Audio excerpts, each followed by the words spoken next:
Please. Ready? Begin. I pledge allegiance to the flag of the United States of America and to the republic for which it stands, one nation, under God, indivisible, with liberty and justice for all. Okay, Madam Secretary, would you roll call, please? Town, Michelle Myers. Here. Jeffrey Mesa, Tom Ziegert. Here. Landers, Richard Lubringer. Here. Joshua Tree, Mark Lundquist. Here. Flamingo Heights, Liz Keenan. Here. Desert Heights, Pat Flanagan. Here. Wonder Valley, Teresa Seitz, excused absence. Morongo Valley, Gail Swearick. Here. Copper Mountain Mesa, Mary Helen Tuttle. Here. All present except for Teresa. Thank you. Okay, adoption of agenda. I move we accept the agenda as presented. Okay, any second? Second. Okay, any discussion? All those in favor? Aye. Okay, so moved. The approval of minutes of May 9th, 2016 meeting, which are on the back of your agendas. I move we accept the minutes of the last meeting. Your second? Second. Any discussion? All those in favor? Aye. So moved. Move right on to public comments. At this time, anyone may comment on items not on the agenda that are of interest to the public and within the jurisdiction of the MAC. The MAC is prohibited by law from taking action on matters not on the agenda. Comment may be offered on items on the agenda when those items come up for discussion or action. Limited 3 comments per item and 3 minutes per comment may be imposed. In all cases, if you wish to speak, please submit a registration card to the secretary and proceed to the podium when recognized by the chair. Speakers should address the MAC as a whole. Comments to individual delegates and our staff are not appropriate at this time.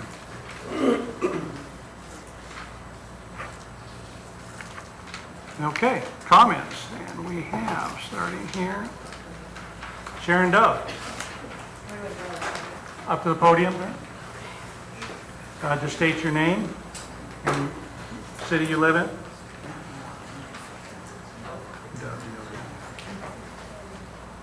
Your microphone, I guess.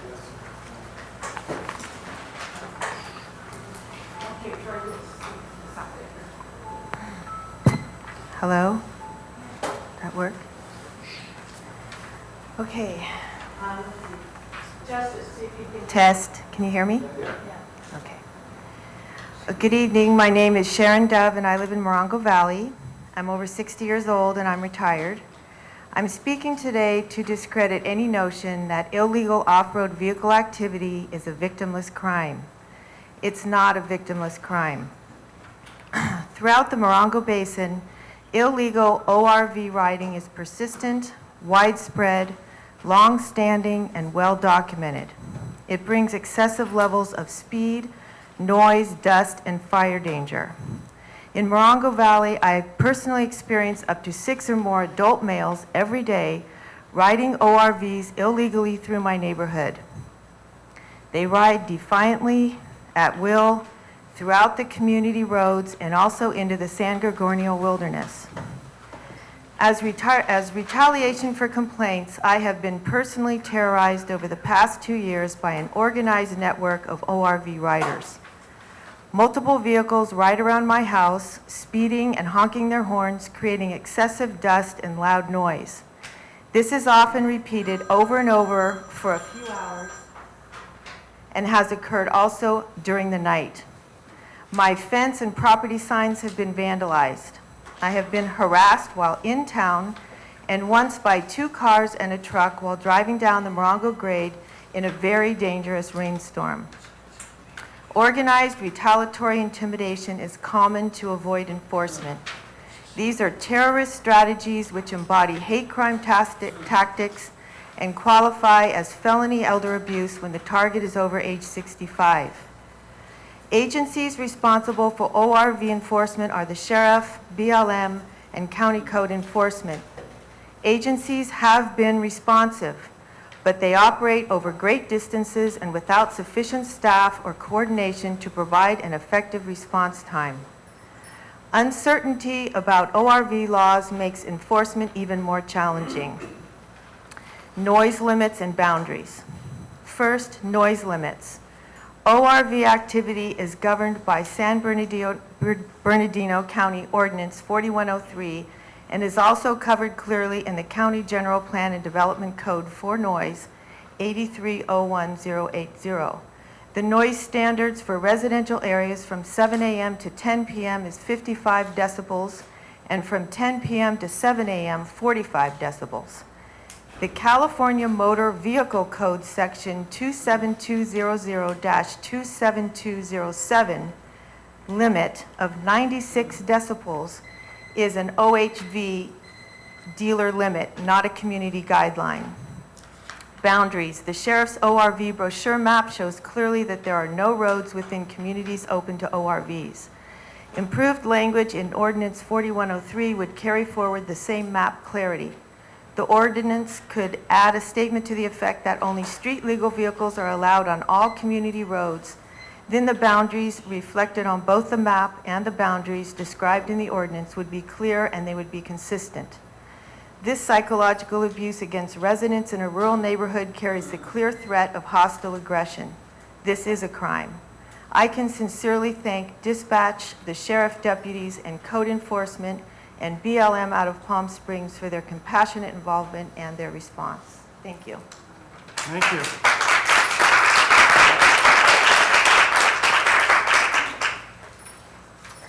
Sue Lefevre, am I pronouncing that right? Sue? Close enough, Lefevre. Lefevre, thank you.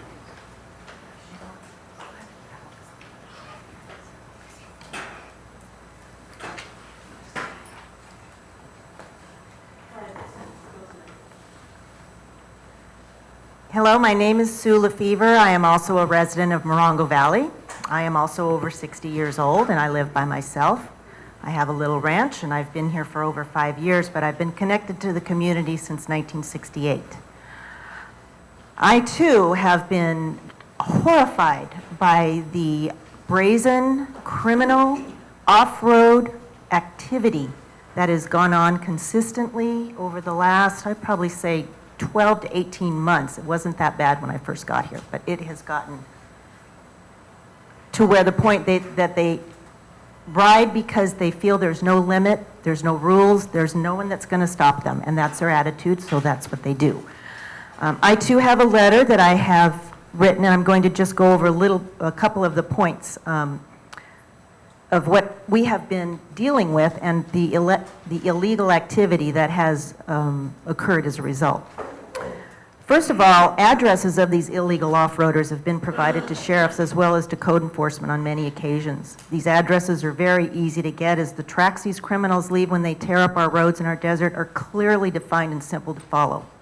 And here's some of the facts surrounding this criminal activity. Residents, like Sharon, who have tried to confront dirt bike riders are now being harassed, and some have experienced vandalism and verbal threats, and they're now afraid to call the sheriff. A rash of cars and properties were recently vandalized on the very same routes these criminals use every day. There are sheriff's reports to confirm this. It happened in May. Morongo citizens are hunkered down, afraid to hike, walk their dogs, or ride their horses as these criminals do not even try to slow down. Often they're traveling at speeds 40 to 50 miles an hour and are an accident waiting to happen. They don't stop at stop signs or at intersections. I came close to a full head-on collision while pulling a horse trailer onto a dirt road to my ranch when an ATV filled with 4 people, no helmets, smoking, probably marijuana, came around a blind corner at breakneck speed. Traffic on Highway 62 had to brake suddenly when an ATV spread across all 4 lanes. Between April 10th and May 30th, I placed 23 separate calls to the sheriff for illegal off-road activity on the same roads, and I'm not the only one making these calls. Others include ladies I ride with on search and rescue, mounted volunteers, neighbors, business owners, and city officials. My growing concern is that our community's cry for help is being ignored, not because we don't have the will of our agencies to help us. I realize the staffing is an issue. So what I'm trying to do is figure out what can we do as a community to band together. So I have some questions. First of all, what is the legal code with respect to the use of our roads? Because clearly, many of these people think they have a right to be there. Who is the legal authority in charge of policing our roads? I get sent sometimes to the highway patrol, sometimes to code enforcement. What will it take to get consistent sheriff patrols? They are always there at the same times, 9 to 10 in the morning, 6 p.m. to dark. every day. These guys are easy to spot, they're loud and create a huge cloud of dust. Doesn't take a brain surgeon to find them.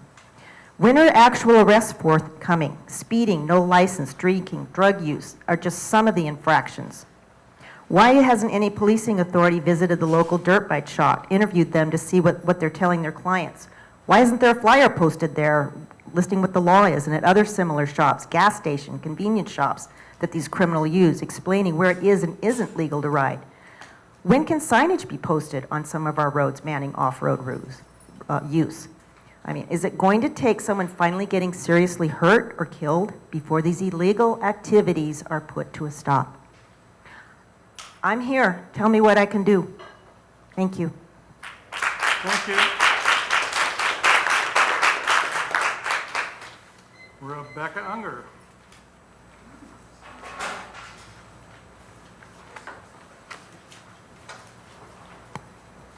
Thank you. I'm Rebecca Unger. I'm the president of the Joshua Tree Chamber of Commerce, and I want to invite everybody to the dedication of Turtle Island, a long time in coming, on Saturday, July 9th at 5 p.m. at Turtle Island. We're going to have a dedication ceremony, looking for people we want to recognize. We want to make sure we don't miss anybody. Please contact the chamber if you've got an interesting story to tell. And we'll also be, at that time, starting a group, Friends of Turtle Island. So we make sure that Turtle Island has funds and means to keep it from getting graffitied. It's so beautiful right now, and so much work has gone into it. But I want to just invite everybody to the celebration, Saturday, July 9th at 5 o'clock at Turtle Island. Thank you. Thank you. Okay, on to public safety reports. Do we have anybody from County Fire tonight? No? Cal Fire? No, I guess they're out fighting fires tonight. CHP, Simon Miller? That's me. Thank you.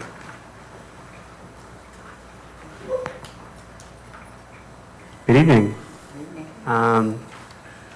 It was wanted to be brought to the attention, probably most of you are aware that we did have a traffic collision last month where one person was unfortunately killed. That being said, and without saying that these are the reasons for what happened, we just want to remind everybody, please drive safely, be alert, stay off your phones, don't drive when you're feeling fatigued, things of that nature. Safe driving, of course, are being our main focus.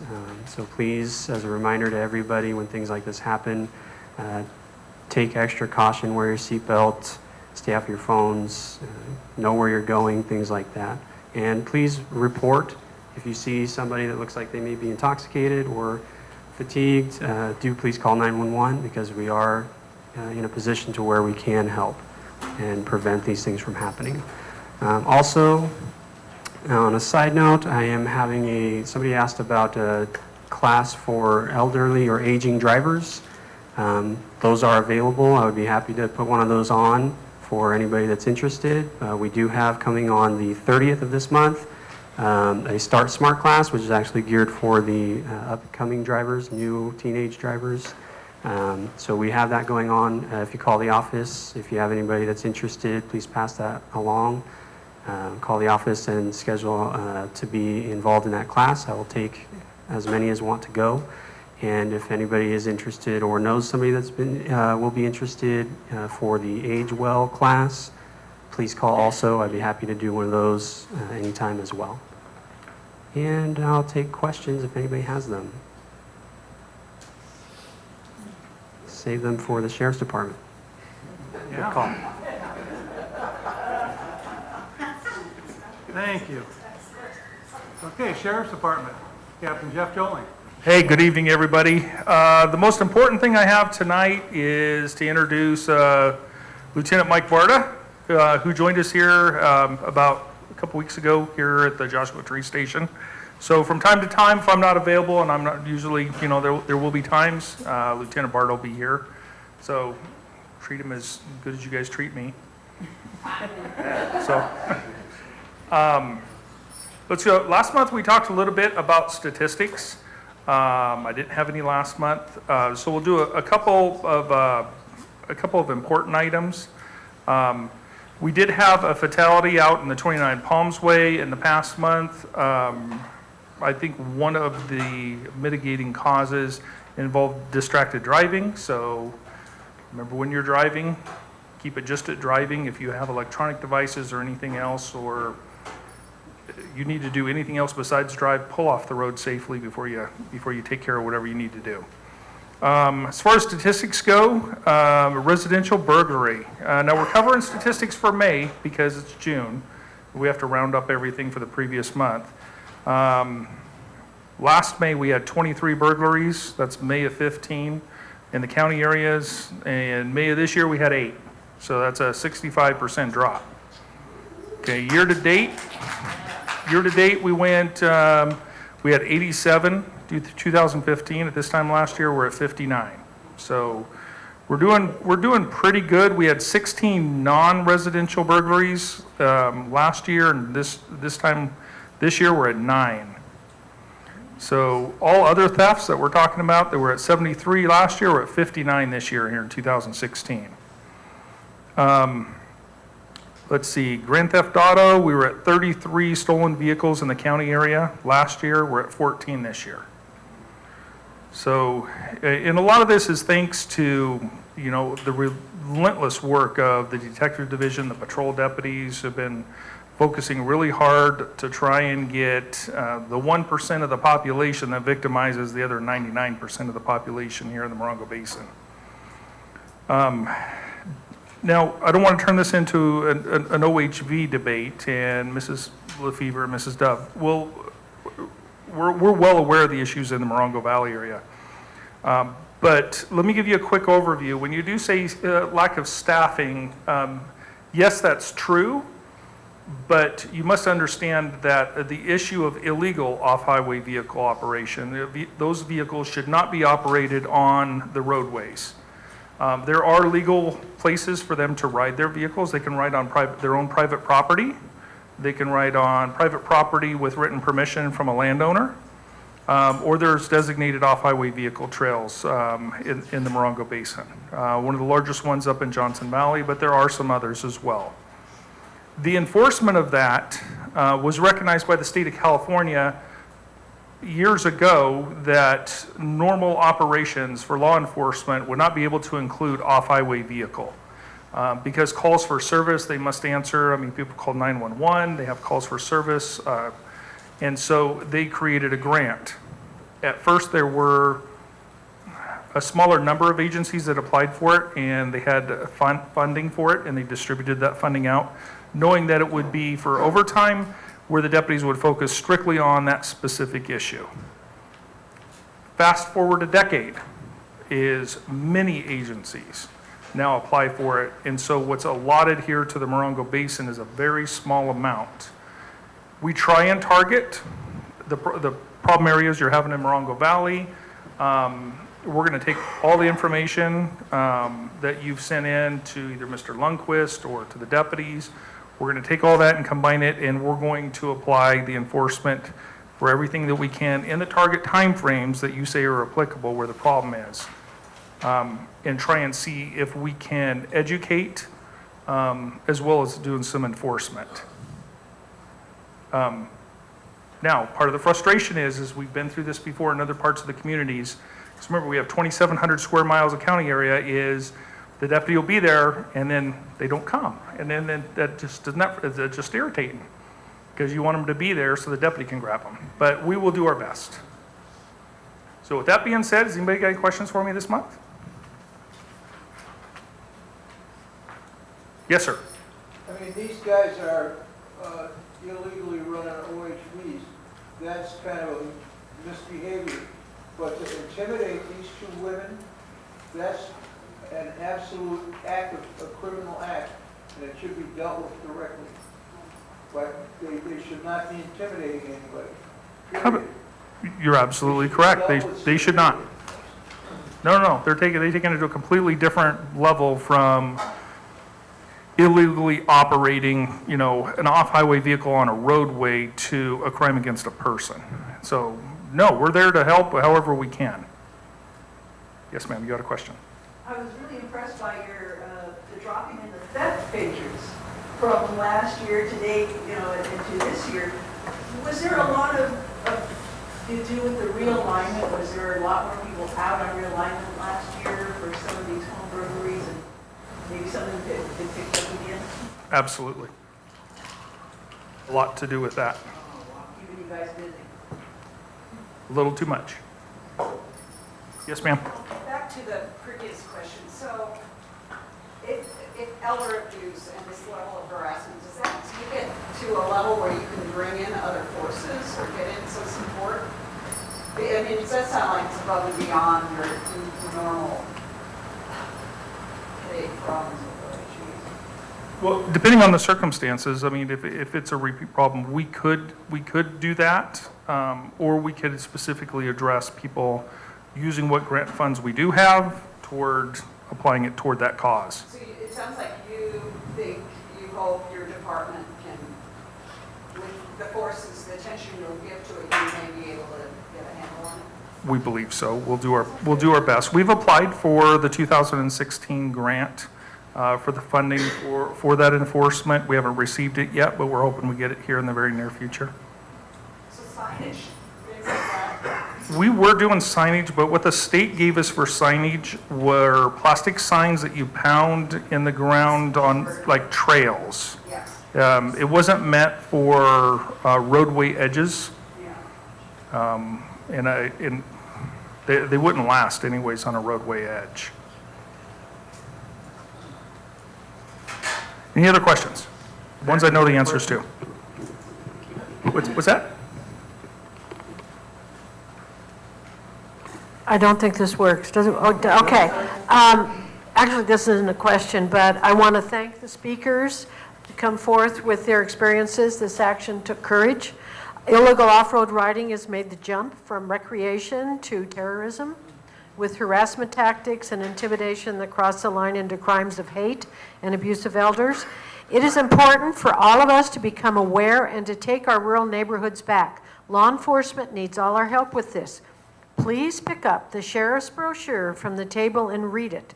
The map is your guide to where legal riding is allowed in the Morongo Basin, and that map, regardless of what people say about this road is legal and that road is not legal, this map says it, and it's based on the ordinance 4103. So be sure you have those, and be sure that those of your neighbors who might ride, and that 96 decibels is at the tailpipe, but the legal limit in neighborhoods is 55 decibels to keep people sane, so they can talk to the sheriff in a nice, calm voice. We prefer that. Yeah, and so we prefer that you get that too. Thank you. Thank you, Pat. Thank you, Captain. Appreciate it. One more question? Go ahead. I can try to order. Can they ride legally in washes? I live close to a wash in town, and they ride up and down late at night, and I'm just curious. The washes are easements, and you live in which community? Joshua Tree? I live up the top of the hill here, and there's a big wash. Those are not designated riding areas. Okay. The roadways aren't, the washes aren't, because those are easements or water flow areas. They're not meant for that. Okay. I was just curious. Yeah, the law is fairly clear, saying private property or the designated areas.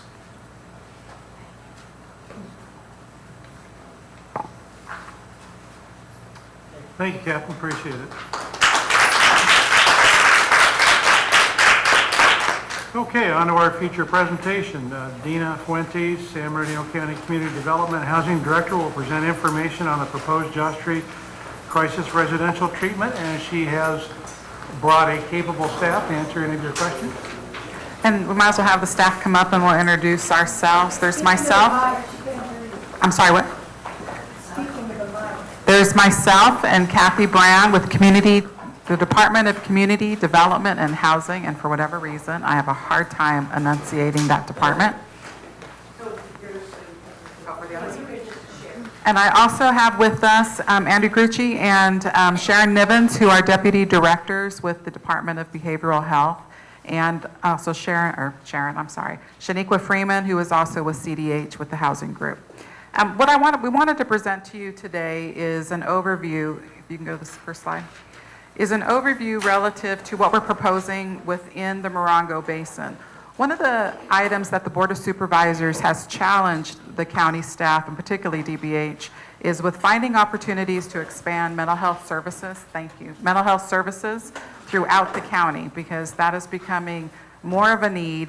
And luckily, we've actually had some opportunities through state grant funds in which DBH has been very aggressive and has been able to secure over $26 million to fund 7 additional facilities that are either what are called crisis stabilization units, in which there is one here locally, or crisis residential treatment center, which is what we're going to be talking about today. And in the $26 million that was able to be secured, we're targeting one of them to expand a crisis residential treatment center within the Morongo Basin. And what we wanted to talk a bit about is, if you can go to the next slide, is why the basin, because obviously the county is very large. In the other 6 sites, we've actually identified and secured sites in under construction or different phases, both in San Bernardino Valley, the West End, up in Victorville. And so when DBH was looking through and looking at the needs and demands, we really felt that the Morongo Basin was another area to expand into and to complement the existing crisis stabilization unit. And obviously there's needs that are here, and ideally dealing with the folks who live here. So it's to help, your family, your friends, your neighbors, your coworkers, if they ever have a need for having these level of services. And one of the issues, as you're more than aware of as you live here, is the distance that you have to travel to get services. And as it shows, the closest facility to help is 68 miles away at the Loma Linda Health Center. And if there's somebody in crisis, then typically that requires one of the sheriff's units to go and transport those folks, and it takes somebody out of the region. So part of it is to provide services within the basin, to look at opportunities to expand, to complement what you have here, and it's looking for residents, to help the residents who live here. At this point, we have not identified a site of where we're looking at placing one within the Morongo Basin. The County Department of Real Estate Services is working with a local broker to identify a site. Typically, we're looking for something that is either zoned for multifamily or for commercial. But what we wanted to do was to bring to you exactly what we're proposing, looking at the timeframes, and what I would anticipate is being able to come back to you with the site that we will be proposing on to build the facility. So if you can go to the next slide, and what we wanted to do is have Andy describe to you exactly what is a crisis residential treatment center and how does this complement the existing facilities and services that you have here in the basin. Hello, is this working? Yeah. Yes. Well, thank you for allowing us to present today. So the clients that we will be treating are those with a severe mental health disorder and a co-occurring substance abuse disorder. It will be for individuals who are 18 years or older. The services will include 24/7 crisis services, housing, psychiatric, medication support, clinical assessments, and therapy. The facility will be a 10-bed facility, short-term up to 30 days. It's a voluntary facility. It will have 24-hour, 7-day-a-week security around the facility. The referrals that we anticipate will come from law enforcement, from our community crisis response teams and programs, hospital emergency departments, other county medical or other medical clinics in the county, community emergency responders, and other outpatient DBH clinics and other mental health providers in the community. And also what's not on there is it does take direct referrals from the community. Family members, individuals themselves can present themselves at the facility for admission. Now, Andy already mentioned briefly about the services that we're going to be providing, but we are and will be providing psychiatric and medication support. We plan to provide intensive, comprehensive clinical assessments to every individual. Mike's not working, Mike. Can you hear me now?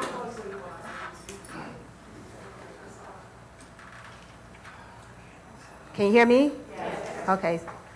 We plan to provide psychiatric and medication support, enrich comprehensive clinical assessment. Each individual will have an assessment upon arrival. We do plan to have therapy, both individual and group therapy will take place for everyone at the facility. We plan to have life skills coaching, peer and family support networks, coping techniques, recovery education, and link the individual with community resources because that's going to be very important, and also providing transportation because we recognize the limitations that individuals have to get around in the area. Also, we plan to staff the facility with highly trained, well-experienced clinical staff. We plan to have a clinic supervisor, psychiatrist on staff, and these staff will be present 24 hours, 7 days a week. We also plan to have a host of clinicians, psychiatric social workers, nurses, registered vocational nurses, as well as psychiatric technicians, and other staff. We also plan to have peer and family advocate supports. We do plan to staff the facility, as I mentioned, 24/7. We also plan to have security on site 24/7, and also that staff ratio is 1 to 4. So again, as Dina mentioned, we're looking for a site in Morongo Basin.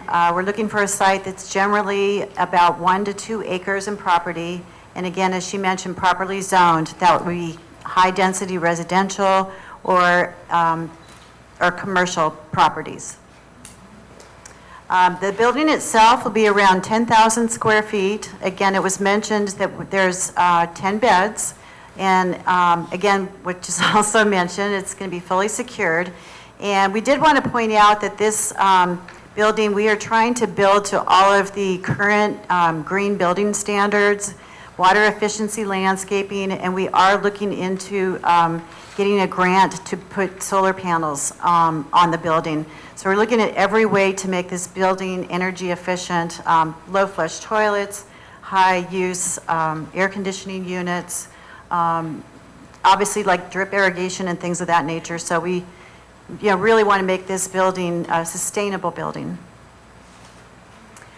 This just gives you an idea of one of the buildings that we currently have under construction. It's down in San Bernardino, and it kind of gives you the general layout. And you can see that there's parking for the staff as well as the people coming to place, family members or whatnot. And then there is a large garden type area out in the back courtyard area for the residents to be able to go out and enjoy, some peace and quiet and whatnot. And what we wanted to do is we wanted to show you, again, like I mentioned, this one, we pretty much have a prototype of the floor plans. But what we wanted to do is present to your community a choice of options in terms of the architectural style. This happens to be a Spanish Mediterranean style. But we wanted to present you a couple other architectural options because what might go well in San Bernardino or some other community obviously may not lend itself out here in Morongo Basin. So I'll go to the first slide. So again, this is Paseo. We're just calling it the Paseo architecture. But again, it's Spanish Mediterranean. But it generally gives you an idea of what the building looks like from the exterior. You've got your main entrance on the right slide there. The parking area, and everyone pretty much knows what Spanish Mediterranean is. The next slide is one that we're going to be submitting up in Victorville. This one is more of a kind of a Cape Cod feel. We initially were not sure that Victorville wanted this type of architecture, but apparently it has been presented to the city, and they really like it. And this kind of architecture obviously has siding, it has rock facade. So again, one of the options. What we did is we looked at some more desert feeling type architectural styles. So this one we're just calling Modern Desert 1. And if you can look beyond that beautiful landscaping, I know it's hard, but try to just look more at the architecture and the feelings and the different elements. Usually desert architecture has more of flat top roofs, large windows. We'll go to another slide. This again is another modern desert architecture. This one is a little bit more contemporary with the slanted roof style. But again, flat, clean surfaces. This one's kind of going in a different direction. This is Southwest or Pueblo style. In driving around out here, occasionally you see ones like this. And again, we wanted to get your input. We wanted to see, do you like this style? Or is this too passe? And we're going to have an exercise here in a minute where we're going to give you all little stickers and turn the lights back on and have you place stickers on the renderings that you like the best. And I think this is the last one. Again, craftsman style. Many times out in the high desert communities, you'll see shopping centers and places that they build this craftsman style. Very popular, kind of, I think some people think of it as kind of a barn look. But again, is that something that you think would be suited out here in the Morongo Basin? So I think Jennifer's passing out little stickers for all of you. And maybe we could turn the lights on and we'll have you guys come up and put your stickers on the renderings that you like, and we'd be happy to answer any questions. And then Dina will close out the last slide and tell you the next steps. So what we want to do right now is, and we can ask you if you want to do it, it's one of two ways. We obviously want to get your feedback relative to the design of the proposed concept, but we also know you may have questions relative to what it is that we're proposing.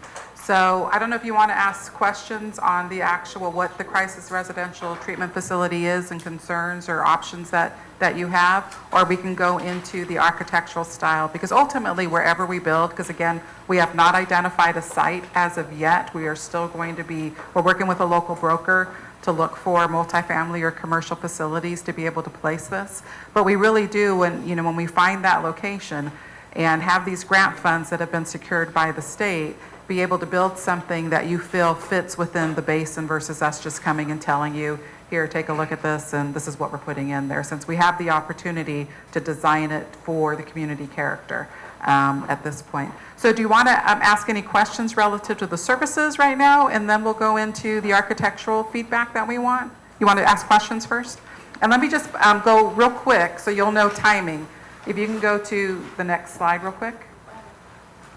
From a timing standpoint, this is the last piece, because I always want to know, we've been able to secure the total estimate between the grant funds that we have to be able to invest into this area is about $5.6 million. As mentioned, we're talking about creating 20 permanent positions that will be working up in the Basin area plus security. And the award of the grant from the state occurred last month. It actually will go, this month we're having the community outreach. We're taking the actual board item for the board consideration to accept the grant and ideally acquire the property by the end of summer.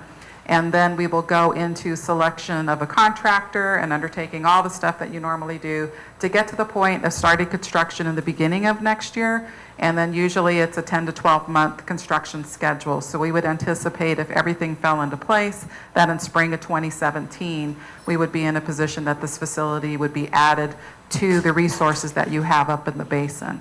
So with that, let's open up to questions relative to that you have on operations, and then we're going to go step back and ask you for feedback relative to the architectural style of the buildings. Yes. I'll bring a microphone over to you. Okay. Do you have your hand up?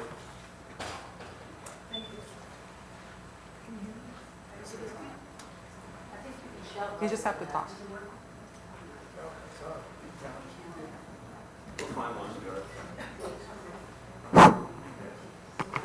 Thank you.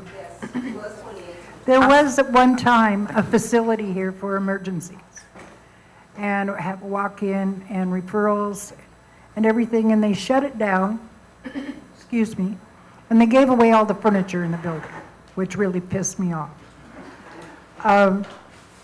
If you're going to spend, what is it, 6 point what for the building? 5.6 million. 5.6?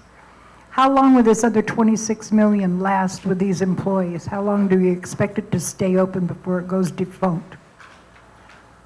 Well, so I can answer on two levels, that through the state funding for these programs, the county has to agree to operate them for those purposes. And I don't know if you remember how long the years, but we were talking, I think it's about 20 years for the life of what they see as the money that the state is investing here.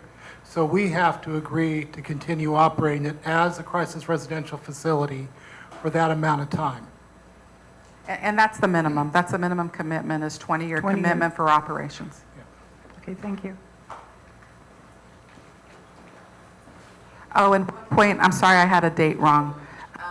We're anticipating opening of the facility in spring of 18. I listed 17, my apologies. I wish we could build that quickly, but unfortunately, I know. Sorry about that. Thank you. I think this isn't about the services necessarily. That was a good overview, I think. I was wondering about, in your process of community outreach, I attend the Basin-wide Foundation monthly meetings, which is a group of a whole lot of nonprofits, and a lot of them are human services related nonprofits. I'm sure you're consulting with the various agencies that have excuse me, state or county contracts and so forth, and work with the hospitals. But is there also, I mean, that group would probably like to have this presentation. It meets on a breakfast of the first Thursday of the month, and the Basin-wide Foundation, you might contact them, because I think this would be right up, their alley. Let them know what's happening. And yeah. Thank you for that information. We'll make sure and make that presentation. Hi, and I was wondering, when considering locations, have you looked at either adjacent to Copper Mountain College or adjacent to the hospital county facilities, which both have sort of the same outreach in that they have transportation, and also they are located where people expect a lot of evening and activity by individuals. And we'll share that with real estate services as in locations to look at. So, because we talked about in the government center area, but we'll also look at the other areas. Yeah, and both have transportation, which is and important. Of course the college would be somewhere for, depending on how long term. And again, for the time frame, it's no more than 30 days. And so that's the time frame for the treatment facility. So what happens to you after 30 days? You go out and you get a boot? No, so it's a good question, right? So what happens? So at the end of 30 days, when someone gets admitted to that, what we always say is the process of discharge starts with day one. I want my cup.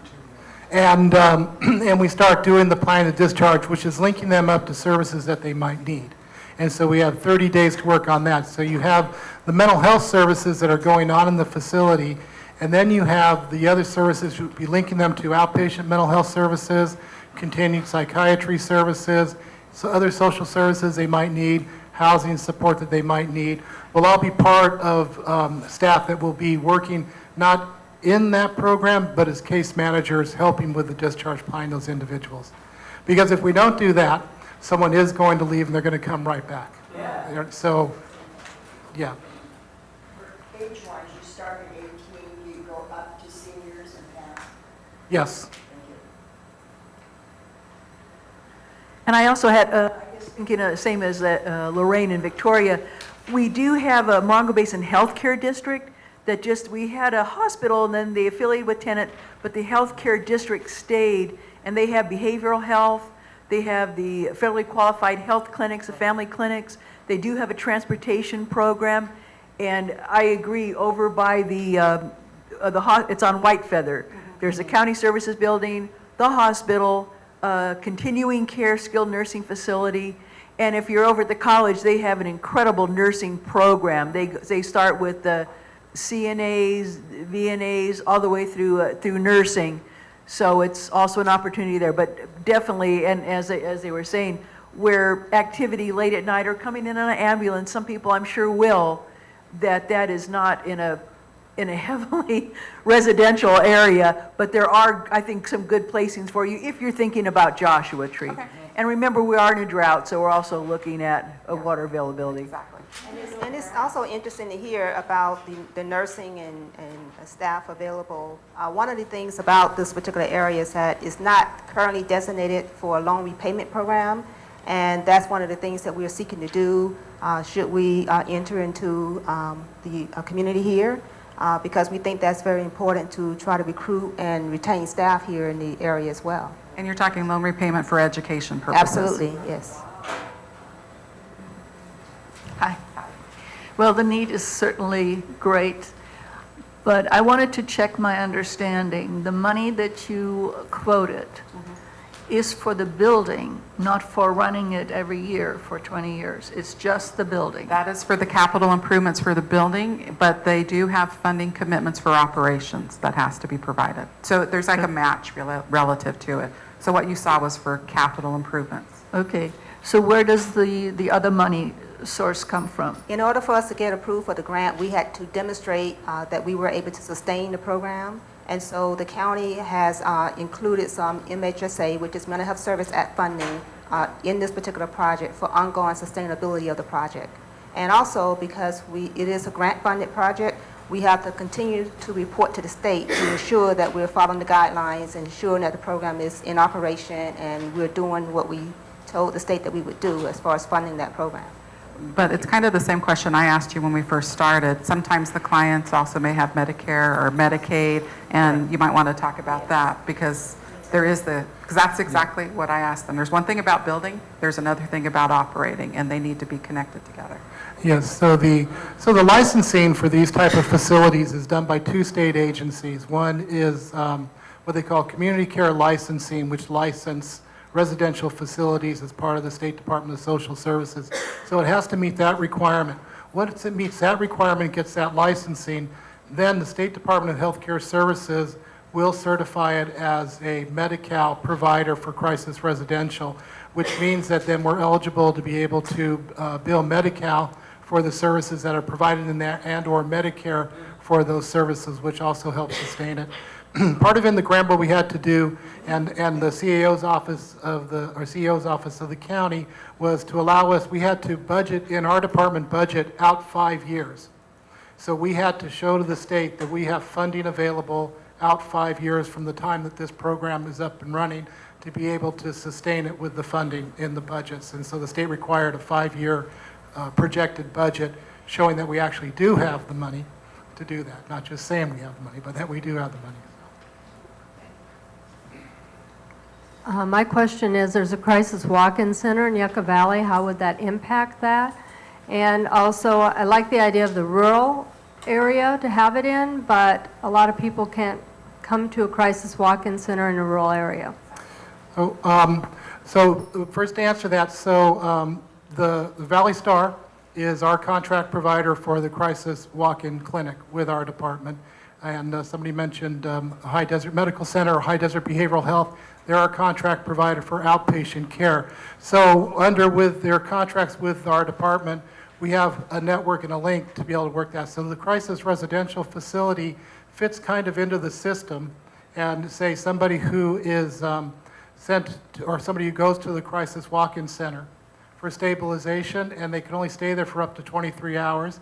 If they're not able to be stabilized in that, or you're still concerned about discharging that person after the 23 hours, then they could be admitted into the crisis residential facility and get a more longer-term intensive treatment. And this is really helpful in the dilemma that we often face in our system of care for individuals is we have that level of care like the crisis walk-in center, and then you have involuntary 72-hour hospitalization. And it's a big difference in levels of care of what can actually be available to help somebody. This residential facility will be just a little bit level above the crisis walk-in center that won't require somebody being involuntarily detained against their will and then transported 75 miles somewhere else, stay for 3 days, which really a psychiatric hospital has a different perspective than what these facilities do in the crisis walk-in center. A psychiatric hospital's job is to make sure when that person leaves, they're no longer a danger to themselves or somebody else. That's their main goal, and that's what they're set up to do. These facilities take a broader look at the individual and being able to help somebody start their recovery in the facilities. So it's actually a nice linkage. And I think from family members, where you're having family or neighbors who are experiencing something, you're not driving 75 miles to provide support. I mean, I just did that with my parents last year, and it just adds more stress to the overall environment. So having that kind of added in, then if they can't, like you said, stay within the 23-hour stabilization, it keeps them in the community. Ideally, they're able to get stable, their family is near, and there's that connectivity and support, which provides hopefully a more holistic and higher success rate in helping people within the basin. Is there a place we can check up on the status of your progress? And like, do you have a website or a contact that if we wanted to see which areas you're looking at, or? Well, what we actually thought about is we would come back once we identify a site and meet with you again. And ideally, based upon the feedback that we get from you today regarding the architectural style or styles you'd like to see, to be able to present that back to you. So we had hoped to have a site that we could present today, but unfortunately we don't as of yet. So that would be our obligation. We would come back. And then we would make sure and through the supervisor's office, be able to keep you up to speed on what's happening.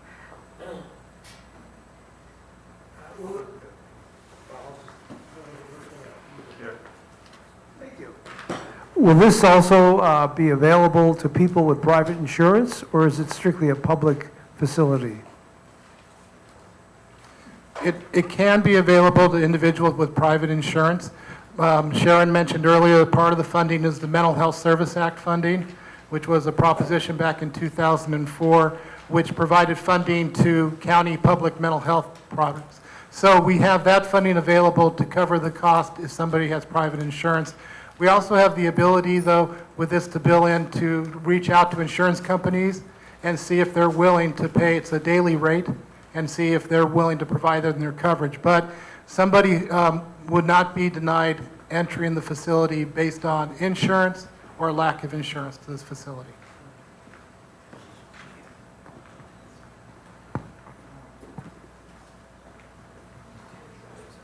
Hi.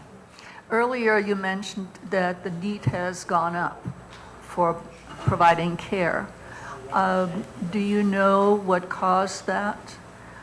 Sometimes we provide services without looking at what causes it and get at the cause first, or simultaneously at least.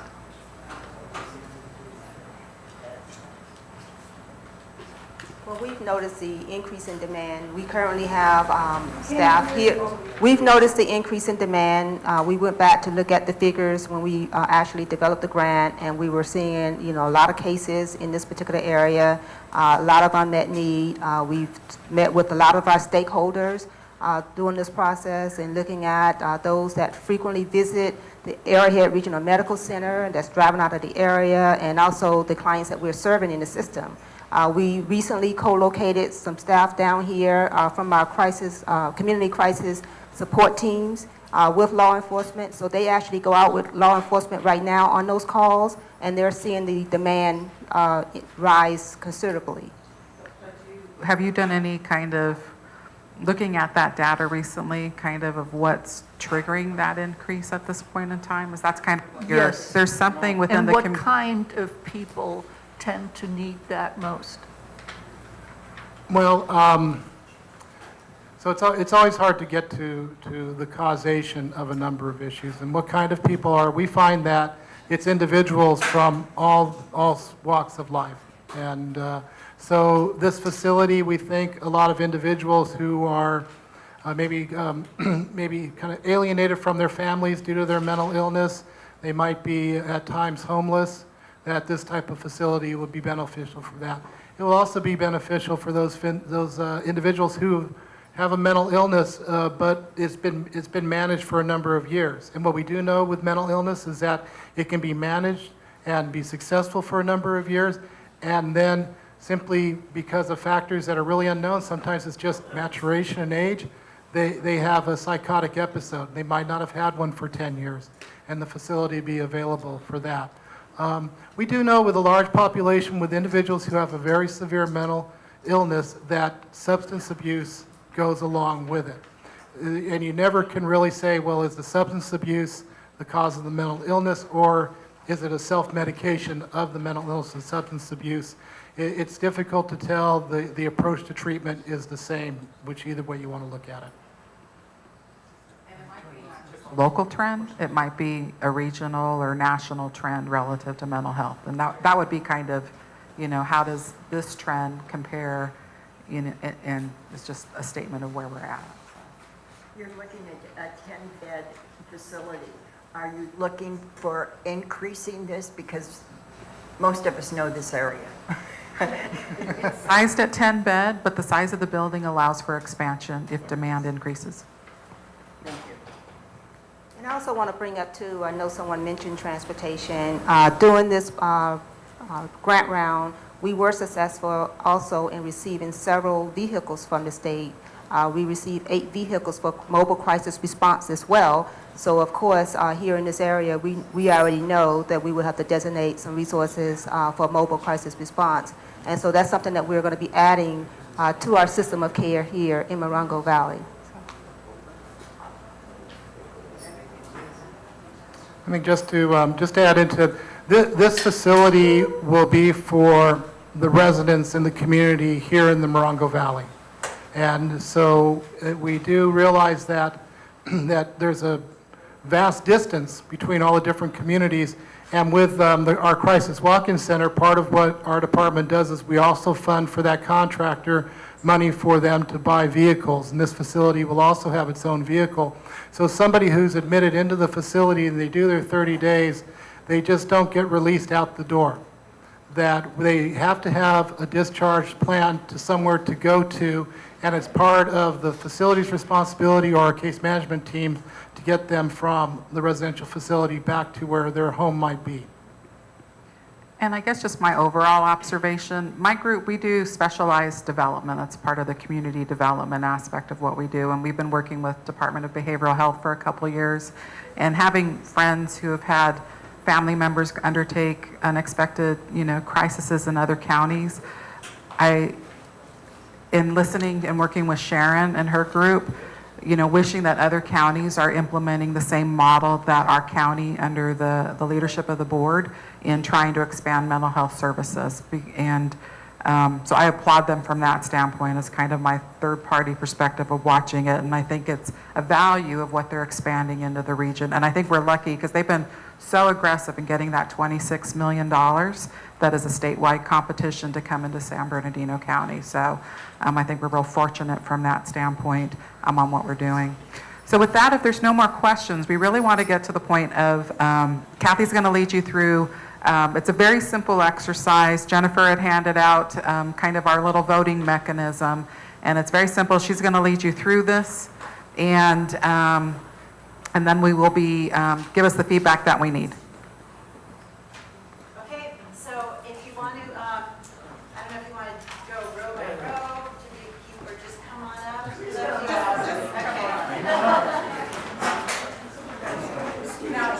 You can either, you have 2 votes. You can either put 2 on one, or you could separate 1 per whatever. It's up to you. Want to know what the outcome is. Number 1 got a whopping 0, which I kind of expected. Number 2, 2. Number 3 has 17. Number 4 had 11.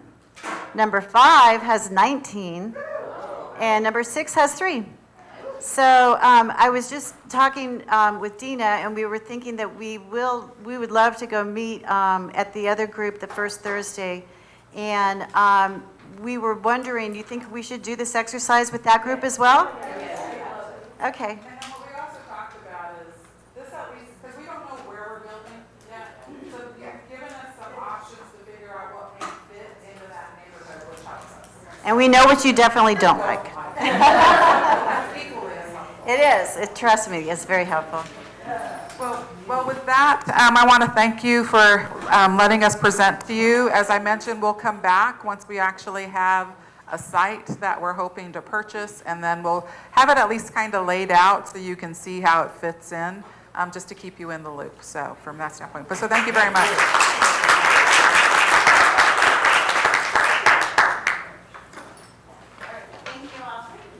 Thank you.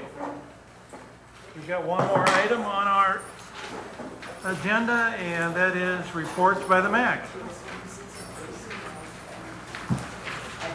Richard? Okay, good. Look right after Richard. Am I ready to go? This is Richard Lutringer reporting for Landers, which is becoming known as the entertainment capital of the area. We had 2 solid days of rodeo that was packed. They couldn't get in the second night, Friday and Saturday nights. And the only thing lost were some children's shoes in the shoe finding competition. They all had exactly the same shoes on, so they came home with different sizes on their feet. But anyway, it was a great time. And then on July 3rd, we're having our fireworks display, again open to the public, and it'll be another Landers entertainment evening. October 1, we're having the swap meet to beat all swap meets with vendors, and it should be really one of the great events of Landers. So mark it on your calendar.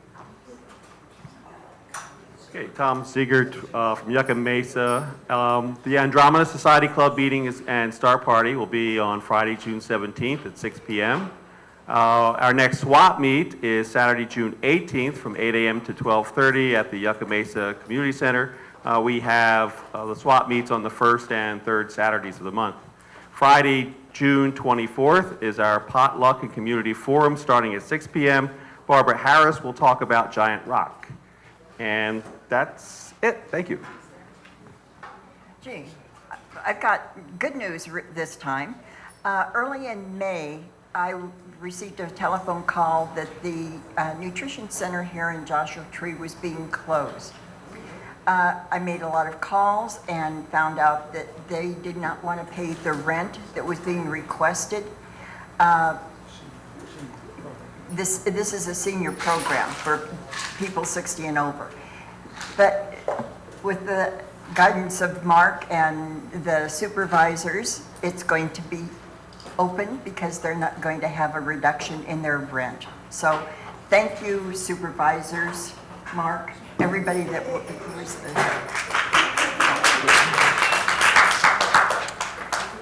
there. Mark from Joshua Tree, and as you can imagine, I've been pretty busy. This has been silly season. Other than what Lib just said, they were in jeopardy of losing the senior nutrition program, and we were luckily, with the help of the county staff, we were able to pull that out of the fire, and they're going to continue that. So that's all I have for now. Thank you. Gail Swart, Morongo Valley. I imagine most of you know that our tax initiative was defeated by a rousing 60-some%. So it's obvious that the people in Morongo Valley do not want to pay more, at least not that much more, for fire protection and paramedic service. So we're kind of in a holding pattern. We're having a budget meeting tomorrow, which we have to have because we have to have our budget in by next month. And we're just going to have to cut services to a degree. If we only have 2 people on an engine when they get to your house, they might not be able to do as much as if we had 3 or 4 people on the engine until some help comes from Yucca Valley or some other community. And it's the same with the paramedic. If there's only 2 people there to help you, it really takes more than 2 people to help someone who's having a heart attack or a stroke. So I don't know, I'm disappointed in the fact that it seems that people are just not as community-oriented anymore. I know when I was growing up, and someone else said this to me the other day, we all kind of worked together for the benefit of the whole community and did things. We're willing to sacrifice a certain amount for the benefit of the whole community. And it just doesn't seem like the people of Morongo Valley want to do that. But tomorrow we're going to have a budget meeting. It is not Plan B, as everyone has been writing in the newspaper. It is just, we have to go forward, but it is not a sustainable budget. And we'll just do the best we can and see what happens. Thank you. So Teresa sent me some notes for Wonder Valley, so if I may, I'm going to read them. Wonder Valley report, Teresa cites. We had our regular monthly meeting Saturday morning with 13 attending. Their new public service employee, Karen Myers, has been hired at the Wonder Valley Community Center. The new hours are Monday, Wednesday, and Saturday from 11 a.m. to 4 p.m. They will have 2 food distributions in June, the USDA on Monday, June 20th at about 10:30, and the Salvation Army on Wednesday, June 22nd from 11 a.m. to 1. Please bring a photo ID and proof of residence in Wonder Valley. There will be a HEAP workshop on Monday, June 27th from 9:30 to 3. Everyone is welcome to attend. Bert Lies, a local rattlesnake relocation expert, spoke at the Wonder Valley Community Center on rattlesnake safety last month. He was joined by Wonder Valley resident Harold Delisle, a former biology professor, author, and herpetologist for Joshua Tree National Park. There were 30 people in attendance. County Code Enforcement and Land Use Services has been working diligently with our community to clean up illegal landfills, and we appreciate their professionalism and attention. She's missing the June MAC meeting as she is taking a course in emergency medical response and fire hydraulics at Copper Mountain Copper Mountain College to qualify as a paid call firefighter in Wonder Valley. And she says, please visit wondervalley.org if you'd like to follow what they're doing. So now I'm Mary Helen from Copper Mountain Mesa. And we continue having our first Saturday breakfasts out at our community center. Everyone is welcome, $7 a breakfast. It's still the best ever. We have a board meeting on the second Saturday of the month, and the most recent thing we've been looking at is changing around our membership. If you're going to be a member, what do you get? Well, right now, you get a smile and a handshake. But it's only $10 too. Third Saturday of the month is movie night, and that is this Saturday. And this month's movie is going to be Faster Pussycat, Kill, Kill. Faster Pussycat, Kill, Kill. It is directed by, they find these movies that are set in the desert. Bring a chair and a cooler. We sell hot dogs, some baked goods, popcorn. It's just something to do sitting outside. Probably the most important thing is all of the proceeds from this event is going into our roof fund. We need a roof. And what time? Dark. Dark 30. So usually if you get there between 7 and 7:30, you can get a chair, get your chair out there, get your cooler set up. And by the time it's dark, Kip will start playing He Finds Felix the Cat cartoons and stuff like that, and then we'll have our feature movie. Yeah, kind of a cool thing to do, so please come on out. Do not go Sunfair. Avoid Sunfair to Coyote Valley at all costs. Only come out Sunburst, that way you're on dirt road for probably about, I don't know, I think it's 3 miles once the pavement ends. And this Saturday is the Summer Splash. It is an event sponsored by the Joshua Tree Community Center in conjunction with the Rotary Club of Joshua Tree. It's a community event. It's from 9 until 2. We're going to have a dunk tank, and we have some notables that will be there. Captain Robles, is that what he is, a captain? Is it captain? Is it Lieutenant Robles from the CHP will be there. Sandy Smith from the college will be there. Jeff Cummings from the college. And there's somebody else you're going to want to dunk too, but I can't think of it. Mark Lundquist, perhaps? Not you? No, not me. I'm running the dunk tank. I always get stuck there. I don't know why they do that to me, but anyway, no, I don't. No, you don't want me in. No, I wouldn't mind it, I guess. I don't know. No. What a question. I'm done.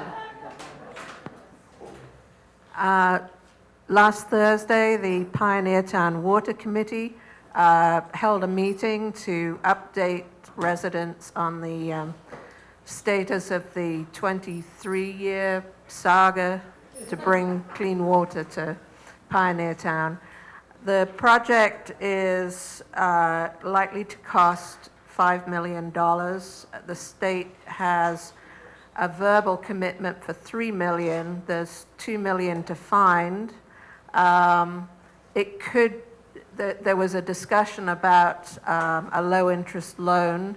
There was an estimate that each resident probably would pay about $700 a year for a hookup until the loan was paid off.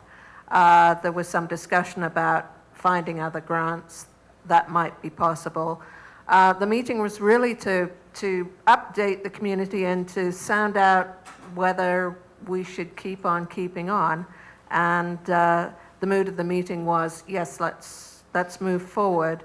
At some point in the future, there'll be all of the residents will be canvassed for their feelings on whether this is a project that should go forward. Mark was there. Do you have anything to add, Mark?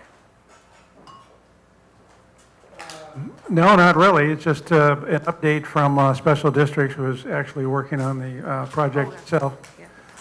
And, yeah, they have a plan. They have an engineered plan to bring the water in the tank. They had to buy land from the Wildlands Conservancy to put some of the equipment on. So now it's up to the community to decide what they want to do as far as an assessment on their property. So hopefully it'll move forward, and we're going to keep at it until it does.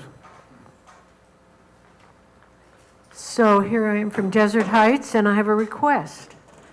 I think we should have a calendar that we hand out at the beginning of each meeting on the table, that everybody has many interesting things, and it just goes whee. But I think if you know, most of you know early enough in advance that we could just put it on a piece of paper and people could pick it up and you would get more inclusion. A calendar For all of the people who are sitting up here at this table and saying what their communities are doing. Events. Good idea. Thank So you. it's a community calendar of events so that I know where to go to the movie. I can't go to the breakfast because I'm working, but you know, those kinds of things. Good idea. Very good idea. Do like a 3-month thing? Well, you could do a 3-month or, you know, if you, see how. Good. When you get it done, let me know, and we'll take a look at it.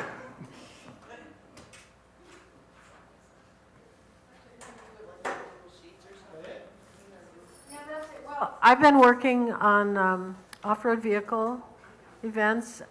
You should know that the next ERA appeal will be taking place in August. That's the Joshua Tree Solar Farm, which is being, there are 3 appellates.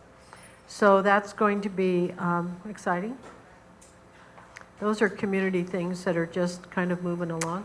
Any questions about those things? I believe the date is August 9th, and it'll be done after or during, this is the first time I've heard of this, doing a supervisors meeting. And it will be teleconferenced at the Joshua Tree Government Center. So we'll, as things develop and we know more about it, we'll put out a notice. But we think it's August 9th. The supervisors meeting usually starts at 10 o'clock, and when the appeal comes up, or when it comes up, we'll try to get you some more information on a timing. Also, the County of San Bernardino is going to be asked to approve the CEQA documents and issue a permit to build wells to Soda Mountain Solar, which is a Bechtel project that would straddle the I-15 near the Mojave Preserve. Many of us don't think that's a real good idea. And so I would say check Morongo Basin Conservation Association website for updates on that and what you can do. What you can do will not be huge, yeah? Seth Steyer had some letters available that people could sign down for a JTAG the other night, so if you contact him, you probably can send him. Okay, yeah, we want to put those up so people, those are the kind of letters you don't have to do anything but print off and sign. You don't have to. What's the date? What's the date? I think it's the 13th, but you know, I would. Yeah, you have to have them in maybe this week or pretty soon, so. Okay. There's going to be a date when the supervisors hear this, and some local conservation groups are going to have transportation available to get people to San Bernardino. Because it's good to. Bechtel's a big, wealthy company. They'll have their big, wealthy people there. Sarah, did you say supervisors are going to hear what, for the well? This is right. The county is required to approve the California Environmental Quality Act documents. Okay, I thought you were talking And about the also well. to Yeah, got it. approve the well, the Right, water. right. That will be used for this 3 square mile project. I'm not sure the well has to go to the Board of Supervisors, but we'll check on that. That's a ministerial operation. I think, I'm not sure. I think We'll they- check on it. Under the new state guidelines for the drought, it's not, I thought it was something. Well, that's one disconnect. They don't, it's a ministerial procedure on the well, and they'll do it for anybody. And that's what the Joshua Tree Basin Water District is facing right now, is on the NextEra project, is a well issue. So I'll get some clarification on that. And it's Tuesday, July 12th, it's that Board of Supervisors. Is it? Okay, thank you. That's it. Thank you, everybody, for coming. We're adjourned.